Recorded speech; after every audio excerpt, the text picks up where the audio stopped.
So, good evening, guys.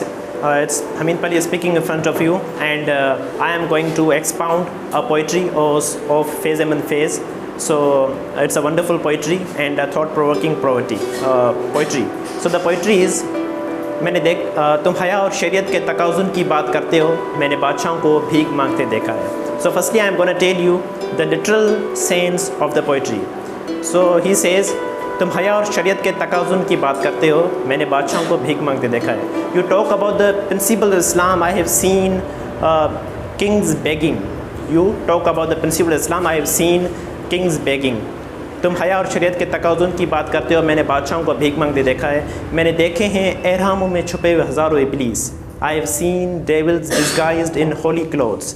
मैंने देखे हैं एहरामों में छुपे हुए हज़ारों इब्लीस. मैंने नंगे तन को मलबूस हया देखा है. I have seen a naked body full of modesty. So it is the literal sense of the poetry. Its figurative sense is quite different from it.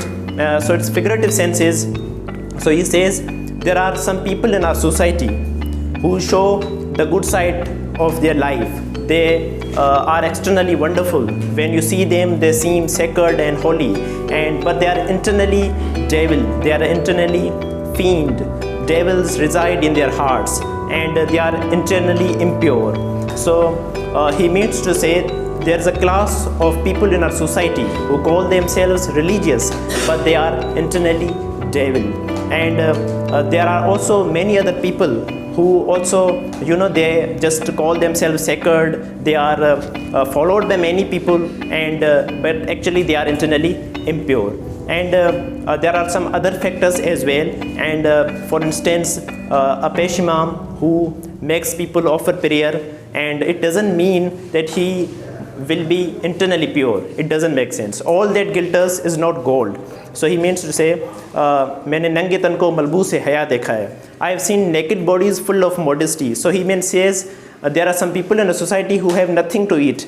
They don't have food to eat. They don't have homes to reside in. But actually, they are internally pure. They are full of modesty. So phase and phase indicates, bespeaks that there's a class in our society which call themselves religious. Actually they are not. So it's the unconventional, untraditional poetry of the phase and phase. As Ghalib says, Ghalib's poetry is also related to the phase and phase. He says, मुझे मालूम है जन्नत की हकीकत, मुझे मालूम है जन्नत की हकीकत, लेकिन दिल बहलाने के लिए ये भी ख्याल अच्छा है Ghalib.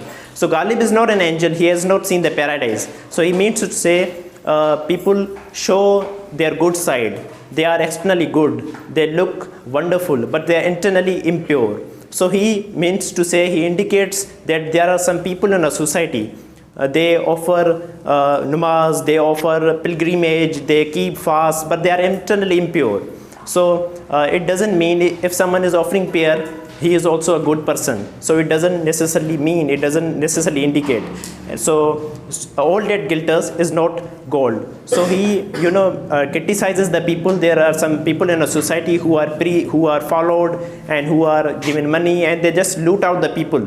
And there is a class of people in our society, and no any law is imposed on them. So they are just looting out the people, and it is mostly found in the Sindh province. So there are so many murshid. There are some fake murshid as well. Yes, there are some true, but there are some fake hierarchs. They just loot out the people. So it's the unconventional, untraditional poetry of the Ghalib and phase. So they were anti-wind. So when you go with the wind, so you are not different, you are just similar. And when you go against the wind, so you are different. Anything or someone goes against the wind, he becomes different, he becomes distinctive. So they were just anti-wind. Their poetry was untraditional, unconventional, and that's why their poetry is so tasteful, because they went against the wind. And there's a fish named Palo, and Palo fish is different from all other fishes in taste, and it is rarely found in the world, and it is also found in the Sindh province. And Palo fish has different taste from all other fishes. Do you know why? Because all the fishes go with the flow of the water, but Palo fish goes against the wind, against the flow of the water. So that's why its taste is so different. So my message is to you is just be different. Don't be afraid of be distinctive. So if you want to go on a different path, so you should go on a different path, and don't accept everything whatever comes. Just entertain a thought in your mind before you accept it. So as the Aristotle says, it is the mark of an educated mind to entertain a thought before you accept it. So whatever is being said to you, just don't accept it, just entertain it in your mind and then accept it. Thank you.